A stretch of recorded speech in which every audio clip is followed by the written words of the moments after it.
তো আমরা আজকে সারাদিন কাজ করে খুব ব্যস্ততার মাঝখানে সব পেরিয়ে আমরা আসছি একটু বাইরে। কি করতে আসছি আমরা বাইরে? আমরা আছি বাইরে মাইন্ড ফ্রেশ করার জন্য। না, আমরা খেতে আসছি। ও, আমি আসি মাইন্ড ফ্রেশ করার জন্য আর ও খেতে আসে, মানে খালি খায়, ওর মাইন্ড ফ্রেশ লাগে না, খাইলেই মাইন্ড ফ্রেশ হয়ে যায়। তো আমাদের দুজনের জীবন বাসায় গিয়ে লাইফ, আমরা কিছু খাইছি, হ্যাঁ। আবার বাইরে খাইতে আসছি। মানে বাসার চার দেয়ালের মাঝে তো খাবারটা মানে ওভাবে তার ফিলিংস আসে না, সে খোলাভাবে খেতে চায়।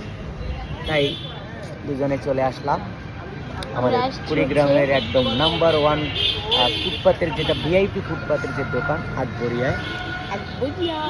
আকবরিয়ার স্পেশাল চা খেতে আসলাম দুজনে। চা খাবো না। কি খাবা? অন্য কিছু। হ্যাঁ, চা খাবে না, অন্য কিছু খাবে। সে বড় বড় জিনিস খাবে, মুরগি খাবে, গরু খাবে, ছাগল খাবে, উট খাবে, দুম্বে খাবে। আর চেহারাটা দিন দিন হুম, বিগ 11। কিউট লাগে দেখো। হ্যাঁ সেই